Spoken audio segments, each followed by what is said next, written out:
Plus News edizione di Venezia, buongiorno. In apertura del nostro notiziario l'economia.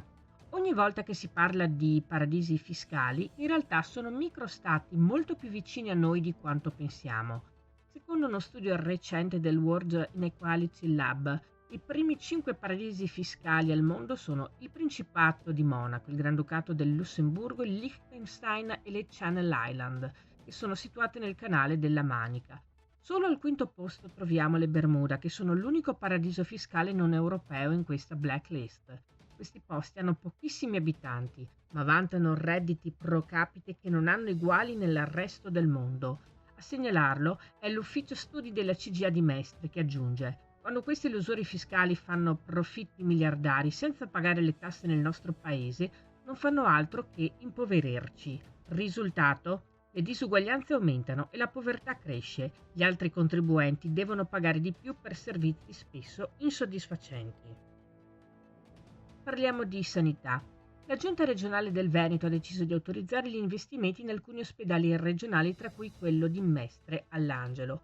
L'ULSS 3 ha presentato lo studio di fattibilità per la riorganizzazione dell'ospedale di Mestre, prevedendo la realizzazione di un ampliamento cosiddetto angelino di circa 20.000 metri quadri per l'importo di circa 62 milioni di euro e la ristrutturazione dei locali interni da eseguirsi a seguito dell'entrata in funzione dell'angelino per ulteriori 28 milioni di euro. Con il presente programma si dà avvio al primo stralcio funzionale dell'intervento per l'importo di 58 milioni di euro per la realizzazione dell'angelino, un nuovo corpo di fabbrica dove verranno trasferiti e potenziati alcuni servizi, quali l'area materno-infantile, la psichiatria, l'endoscopia multidisciplinare, la dialisi e i poliambulatori.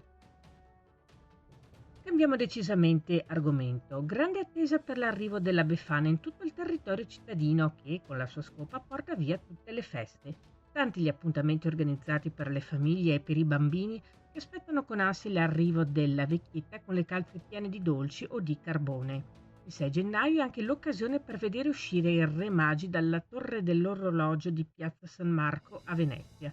L'appuntamento è per lunedì 6 gennaio alle ore 12 a San Marco. Bisogna alzare gli occhi in alto verso appunto la torre dell'orologio, uno degli edifici più simbolici di Venezia, capolavoro di tecnica e di ingegneria che scandisce il tempo da oltre 500 anni per ammirare l'opera d'arte che annuncia l'Epifania. Un'opportunità che si ripete solamente un'altra volta all'anno, nel giorno dell'Ascensione, che accadrà nel 2025, giovedì 29 maggio. Passiamo allo sport con il basket. Domenica 5 gennaio alle ore 18:15 l'Umana Reyer torna in campo al Palasport Taliercio per un'altra grande partita. Dopo i successi contro Trieste e Valencia, gli Orogranata cercano la terza vittoria di fila contro Trapani Shark, neopromossa e attualmente terza forza della LBA. La gara è valida per la 14ª giornata di Serie A, penultima nel girone del girone d'andata.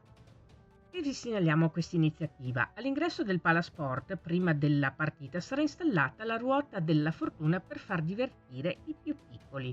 Tutti i partecipanti del gioco riceveranno in regalo un natalino Dolcerie Veneziane con la possibilità di vincere le t-shirt ufficiali di Fondazione Cortina, partner dell'iniziativa, e biglietti di tribuna per la gara di Coppa del Mondo di domenica 19 gennaio.